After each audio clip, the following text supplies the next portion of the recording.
दोस्तों, happy couple ये एक नई चीज है जो नॉन कमर्शियल बेसिस पे हमने शुरू की, क्योंकि हमको लगता है कि अगर एक कपल का रिलेशनशिप सही है तो फिर उसके आसपास इर्द गिर्द फैमिली घूमती है, चाहे आप मैरिड हो या अनमैरिड हो।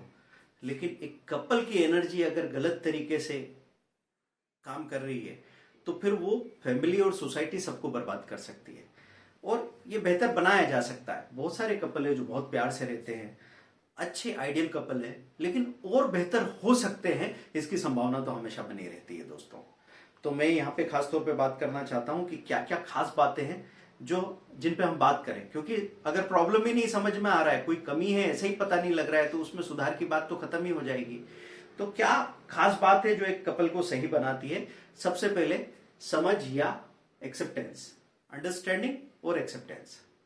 अगर हम अपने पार्टनर को समझते हैं और स्वीकार करते हैं कि जैसा वो है, अगर हम समझते हैं तो पहली बार आप देखते हैं ना कि जब कपल में इंटीमेसी होती है, वो प्यार हो गया एक दूसरे से, तो ऐसी क्या चीज थी जिसकी वजह से प्यार हो गया? मैं अपनी जिंदगी की बात करूं तो मैं बहुत स्ट्रगल में था और मैं फ्रस्ट्रेटेड था। ऐसा नहीं कि मेरी फैमिली का कोई सपोर्ट नहीं था, सब लोग बहुत प्यार करते थे मुझे, लेकिन खुद की खोज है ना। आप अपने आप से नाराज होते हैं, आपको लगता है कि भाई आप किसी काम लायक नहीं हो, कुछ कोई ऐसा दौर आता है। ऐसे में कोई इंसान आके अगर आपका आप में भरोसा जगा दे, अब उसने भी आपका डिस्प्ले ही देखा होगा। शुरू में क्या है, बाहर डिस्प्ले में जो चीजें होती है तो हमारी क्वालिटी उनको दिखती है, एक क्वालिटी पसंद आ जाती है, फिर हमारी हर चीज पसंद आने लगती है। ये डिस्प्ले की बात है। फिर अंदर आके देखते हैं तो पता लगता है गोडाउन का माल उतना अच्छा नहीं है। तो शुरू शुरू में जो एक्सेप्टेंस और अंडरस्टैंडिंग आती है उसके साथ ही बॉन्डिंग बनती है। पर ये एक्सेप्टेंस या अंडरस्टैंडिंग आने के लिए दूसरी जरूरी चीज क्या है, वो है कम्युनिकेशन। कम्युनिकेशन ही सबसे बड़ा प्रॉब्लम बनने वाला है आज। दोस्तों, आप अपने घरों में देखिए, कम्युनिकेशन के लिए समय नहीं है। हमारा सूडो कांटेक्ट है। सूडो कांटेक्ट मतलब एक ही रूम में बैठे हैं हम, दिन भर कहीं बाहर नहीं भटक रहे, लेकिन सब अपने अपनी दुनिया में कैद है। सब या तो टीवी देख रहे हैं या फोन देख रहे हैं। अब फोन में अपनी अपनी दुनिया में कैद होने की वजह से अपनी अंदर के जो खास सवाल है उन पे बात नहीं हो पा रही। तो इसको कम्युनिकेशन नहीं कहते दोस्तों। कम्युनिकेशन के लिए लगता है वक्त, और जब आपको वक्त होगा तो आप दूसरों की बात सुनने की भी फुर्सत रखोगे। नहीं तो क्या होगा, इतना कम वक्त है कि अपनी बात कहने की फुर्सत भी नहीं है। तो कम्युनिकेशन चाहिए अंडरस्टैंडिंग के लिए, समझ के लिए। और जब आप शेयरिंग करते हैं ना, लोगों को सॉल्यूशन नहीं चाहिए, लोगों को यह चाहिए कि भाई तुम्हारे भीतर जो भी चल रहा हो, जो भी कंफ्यूजन चल रहा हो। कई बार लोग बोलते हैं ना, मैं बताने में झिझक हो रही है, पता नहीं क्या मैं बताऊं, मतलब अभी मैं श्योर नहीं हूं। यही बताओ, यही बात बताओ कि हाँ मुझे बहुत अजीब लग रहा है, मैं कंफ्यूज्ड हूं, मुझे समझ में नहीं आ रहा है क्या करूं। गाली निकल रही मुंह से, गाली निकालो। रोना आ रहा है, रो। गुस्सा आ रहा है, गुस्सा करो। दोस्तों के साथ यही तो करते हैं हम। भाई दोस्त क्यों प्यारे होते हैं? एक टीनेजर को दोस्त क्यों प्यारे होते हैं? क्योंकि वो अपने दोस्तों के साथ वो हो सकता है जो वो है। ऐसा जैसे आप मेहमानों के लिए ट्रे लगाते हो, रिश्तेदारों के लिए आप जिस तरह का प्रेजेंटेशन दिखाते हो, वो दोस्तों को नहीं चाहिए। दोस्त आपके हाथ में से लेके कुछ भी खाने लग जाएगा। वही बात मैं दोस्त किसको कहता हूं? आपका दोस्त वो है जो आपको आपसे मिलाने में मदद करे। अगर कुछ लोग आपके ऐसे हैं जिनसे मिलके आप दिखावा करने लगते हो, जिनसे मिलके आप कंपैरिजन में निकल जाते हो, या आपको ऐसा लगता है कि नहीं नहीं थोड़ी हम पीछे इंफीरियर हो रहे हैं या सुपीरियर हो रहे हैं, तो फिर वो दोस्त नहीं है आपके, फिर वो कुछ और परिचित हो सकते हैं। अब इसके बाद बात आती है फेयरनेस की। फेयरनेस सबसे बड़ी चीज है। कई बार क्या हो रहा है कि एक कपल, जब उनके बीच में डिफरेंसेस आते हैं, कम्युनिकेशन नहीं है, तो डिफरेंसेस आने लग जाएंगे। आपको उनका एंगल पूरी तरह समझ में नहीं आया, तो क्या होगा कि जब भी प्यार शुरू होता है तो एकदम से वो झरने की तरह शुरू होता है, उसमें बहुत ज्यादा एनर्जी होती है, फिर एक ठहराव आने लगता है। जब ठहराव आने लगता है तो वो प्यार एकदम बाहर दिखाई नहीं देता। तो छोटी छोटी बातों में खास तौर पे सेंसिटिव होती है लेडी या वुमन, तो उसको ये लग सकता है कि नहीं यार आप वैसा प्यार नहीं करते, पहले तो क्या क्या करते थे। कई बार बंदों को लग सकता है ये, है ना। एक मर्द को ये लग सकता है, एक लड़के को ये लग सकता है कि यार पहले जैसा प्यार नहीं बचा। हाँ, पहले जैसा नहीं बचेगा, रिश्ता हमेशा अपना रूप बदलता रहता है और वो गहरा हो जाता है। भाई झरना गंगोत्री में जैसे गंगा बहती है, बनारस में थोड़ी बहती। बनारस में तो बहुत गहरी और ठहरी हुई है, लेकिन बनारस की गंगा की बात अलग है ना। अब उसमें तो क्या क्या नहीं समझ आएगा। तो वैसे बात होती है दोस्तों। आपको क्या चाहिए? एक फेयरनेस चाहिए। जब आप लोगों के साथ बैठ के बात करते हो तो हम शिकायत करते हैं कि अब ये बदल गई है, वैसा प्यार नहीं कर रही, बंदी कह रही कि अब ये बदल गए, वैसा प्यार नहीं करते। अब दबाव बना के हम चाहते हैं कि एक पंचायत हमको प्यार दिलाते, एक कोर्ट हमको प्यार दिलाते, या फैमिली में माँ बाप है वो बोले इसको डांट के कहें प्यार करो चलो, तो होगा क्या? ऐसा प्यार ऐसे नहीं दिलवाया जा सकता। प्यार के लिए फेयरनेस होनी चाहिए। फेयरनेस एक ऐसी चीज है कि अगर मैं किसी को कुछ दे रहा हूं प्यार में, तो वो लौट के जरूर आएगा, उसमें और कुछ है ही नहीं।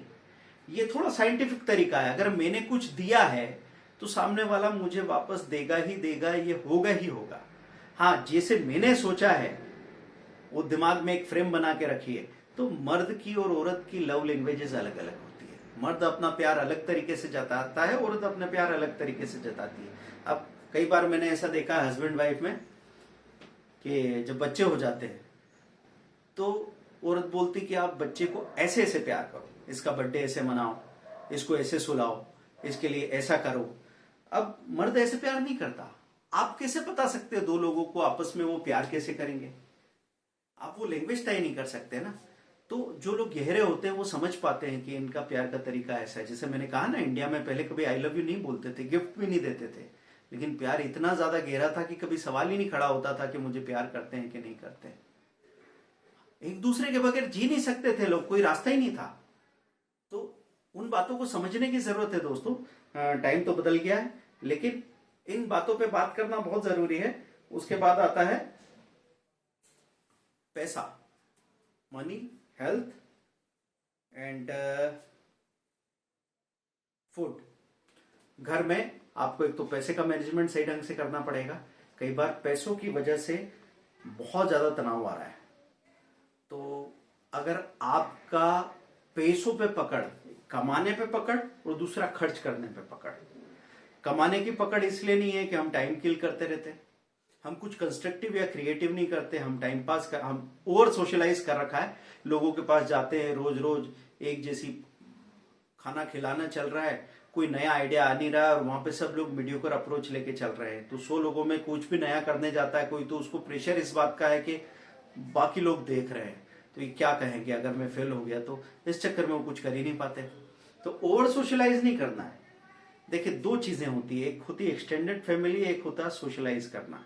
तो एक्सटेंडेड फैमिली के साथ में जो रिलेशनशिप आप बनाते हैं तो वहां पे वो ज्यादा रियल होती है, और सोशलाइज जब आप करते हैं और उसमें अगर सिर्फ दिखावा या एक शेलो लेवल की चीजें हैं तो वो आपको फायदा नहीं पहुंचाएगी दोस्तों, नुकसान बहुत पहुंचा सकती है। तो कई बार लोग जब लोगों में जाते हैं तो सीखने की दोनों संभावनाएं है। आप पॉजिटिव चीजें भी सीख सकते हो, नेगेटिव चीजें भी सीख सकते हो। तो कई बार कोई कपल गए, लोगों के बीच में बैठे और उन्होंने देखा, देखो यार वो तो क्या गजब का प्यार करते हैं। अरे वो उनका डिस्प्ले है। 1 घंटे वो जैसे दिखते हैं यहाँ पे, वो 23 घंटे वैसे ना हो सकता है आपके हस्बैंड जैसे ही हो, आपके पार्टनर जैसे ही हो। तो हम धोखा क्यों खा रहे हैं? उनका तो हम ट्रेलर देख रहे हैं और अपनी तो पूरी पिक्चर देख रखी है। तो कैसे बनेगी बात? उस चक्कर में, उस धोखे में गड़बड़ हो जाती है। तो हम नेगेटिविटी क्या ले आते हैं कंपैरिजन में? उनके जैसी गाड़ी खरीद ले, उनके जैसा फर्नीचर ले आते हैं, उनके जैसे कपड़े पहन लेते हैं। इससे बात कैसे बनेगी? अगर वो चीज आपको हल्का करने की बजाय आप पे प्रेशर डाल रही तो बात नहीं बनेगी। पहले क्या था? पहले सोसाइटी में ये कंपैरिजन था ही नहीं, तो लोग मिलना चाहते थे। भाई तुम जितना कमाते हो कमाते होंगे, आप जितना खर्च करते हो करते होंगे, यहाँ आओ, प्यार से मिलो, खाओ पियो, निकल जाओ। कोई दिखावे का प्रेशर था नहीं उतना। सब लोग मिलके एक जैसा काम करने की कोशिश करते थे। अब तो दौड़ लग चुकी है कि तूने ये किया, अब मैं प्री वेडिंग फोटोशूट 5 लाख में करा लूंगा। तो आपको क्या लगता है? मेरे पास पैसे, मैंने कर लिया, लेकिन मैंने पूरी सोसाइटी पे एक तरह का प्रेशर डाला है। वो प्रेशर क्या करेगा? आपको ज्यादा घंटे काम करना पड़ेगा, ज्यादा घंटे काम करना पड़ेगा, ज्यादा पैसे के लिए भागना पड़ेगा, तो टाइम कम होगा, टाइम कम होगा तो डेफिनेटली आपकी फैमिली आपकी कमी महसूस करेगी और उसके बाद आएगा तनाव। आपके बच्चे को आपके करोड़ों रुपए नहीं चाहिए, आपका वक्त चाहिए। उसको ये मॉडल चाहिए कि भाई तसल्ली से काम करके, प्यार से काम करके, प्यार से घर आके जिंदगी कैसे गुजारी जाती है। आप भले 5,000 रुपए कमा के आते हो, लेकिन आपका बच्चा अगर ये चीज सीख गया ना, तो फिर वो कहीं पीछे रहने वाला नहीं है। तो फूड प्रॉपर होना चाहिए, हेल्थ प्रॉपर होना चाहिए, उस पर भी काम करने की जरूरत है। ये सब कुछ हम लोग हैप्पी कपल में डिस्कस करने वाले हैं दोस्तों। फिर होता है फिजिकल इंटीमेसी।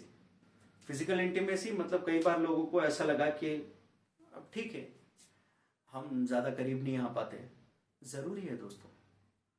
मतलब ये एक ऐसी चीज है कि आप इमोशनली कनेक्ट रहते हैं तो फिर फिजिकली भी कनेक्ट होते हैं, फिजिकली कनेक्ट होते हैं तो इमोशनली कनेक्ट होने में ज्यादा दिक्कत नहीं आती। तो कई बार आप अपने झगड़े को अपने बेडरूम तक मत ले जाओ, एक ब्रेक आने दो।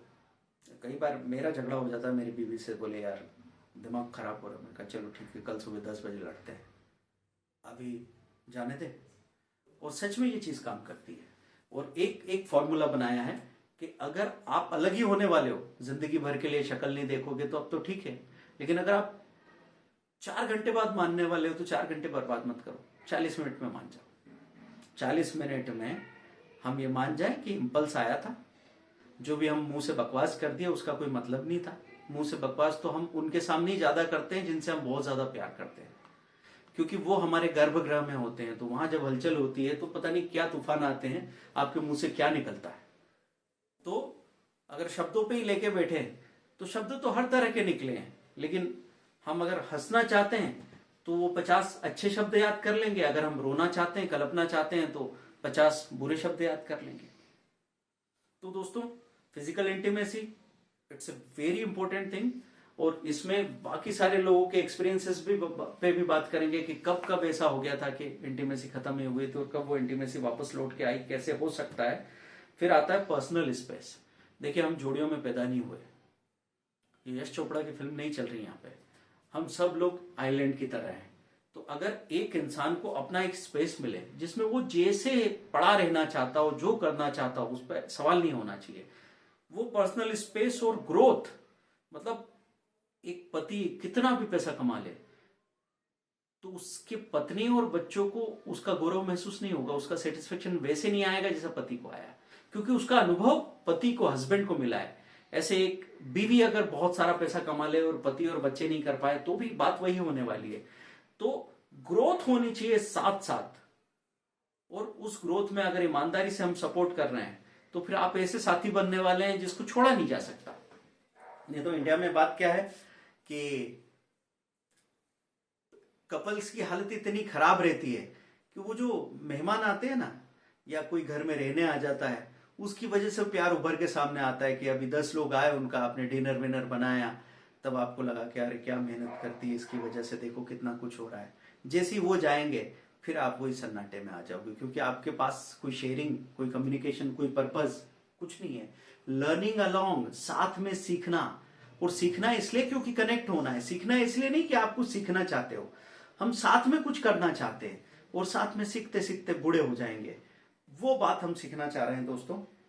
फिर ट्रेवलिंग होनी चाहिए कि आप ट्रेवल करो, जितने ज्यादा फैमिलीज और लोगों से मिलोगे, और आपको हो सकता है कई बार ऐसे लोग मिले जो आपके साथ पूरा कंपटीशन खेल रहे हो अखाड़े में, तो आप उनको अवॉइड कर दो। आपको जिंदगी में 100 में से 10 लोग मिलेंगे ऐसे जिनके पास पहुंच के आपको रूह को राहत मिलेगी। वही तो कोशिश कर रहे हैं हम कि होगा, सब लोग भाग रहे हैं, हम कोने में बैठ के यहाँ पे चुस्कियां लेना चाहते हैं जिंदगी की। क्या ये पॉसिबल बन सकता है ना? आप आइए हमारे पास, हम आते हैं आपके पास, देखिए कितना कमाल का वक्त गुजारेंगे, क्योंकि बेहतर होने की गुंजाइश है। उसके बाद में किड्स वाली बात पे बहुत ज्यादा झगड़े हो जाते हैं। किड्स वाली बात पे कई बार ऐसा हो जाता है कि बच्चों के नाम पे, पहले तो बच्चे उनको बड़ा करने को लेके अगर ऐसा एटीट्यूड है कि अरे हम तो परेशान हो गए, हम तो परेशान हो गए, हम तो परेशान हो गए, तो आप वैसा ही फील करोगे। बच्चे नेमत है, अगर उनको आप कुछ और बनाने, नमूना बनाने के लिए परेशान हो रहे तो अलग बात है, नहीं तो वो तो आपको सिखाने आए जिंदगी। फिर जब वो थोड़े बड़े हो जाते हैं उनकी पढ़ाई को लेके, अब वो प्रिंसिपल आपको प्रेशर देगा, आप अपने पति को प्रेशर देंगी, फिर बच्चे को भी प्रेशर देंगे, फिर वो टीनेजर्स हो जाएंगे, फिर वो आपकी सुनना बंद कर देंगे, वो माँ बाप दोनों को उतार देंगे। क्यों? क्योंकि आपसे उनको वो सपोर्ट दिखा नहीं, आप एक रोल मॉडल बन के सामने नहीं आए, तो कई बार उनको निराशा होती है।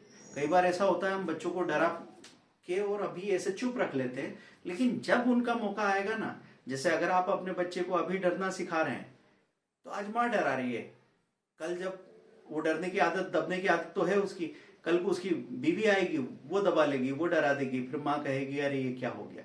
आपने तैयारी करवाई थी बचपन से। खुद के फैसले लेना, खुद चीजों को समझना, ये सब सिखाने की जरूरत है दोस्तों। तो हैप्पी कपल में ये सारे पॉइंट जो मैंने बताए हैं, क्या आप इससे एग्री करते हैं? इस पे डिटेल में हम लोग जाने वाले हैं दोस्तों। ये जो वीडियो है इसमें आपके कमेंट और फीडबैक चाहिए। डिटेल में कौन सी चीज है जो आपकी सबसे बड़ी प्रॉब्लम आपको लगती है, आपकी नहीं तो आपके आसपास दिखती हो, उस पर हम लोग बात करेंगे, सीखते रहेंगे। ये प्रोग्राम आपका सपोर्ट रहेगा, कमेंट रहेगा, शेयरिंग रहेगा तो ये आगे चलेगा दोस्तों। क्योंकि व्यापार को तो पैसा आगे बढ़ा देता है, उसमें तो पेड एडवर्टाइजिंग हो जाती है, लेकिन यहाँ पे तो आपकी मौत पब्लिसिटी से ही काम होने वाला है। तो हम पहले यहाँ पे ऑनलाइन काम करेंगे, उसके बाद दोस्तों आप गोवा आएंगे, एक वीकेंड आके अगले 6 महीने तक आपकी शादी में इतनी एनर्जी भर जाएगी कि आपको जिंदगी बहुत खूबसूरत लगने लगेगी। ऐसा हम 150 से 200 कपल के साथ कर चुके हैं। तो आप भी ये चीज कर सकते हैं। आप ये करना चाहते हैं, कमेंट कीजिए, लाइक कीजिए, शेयर कीजिए। Thank you very much, bye.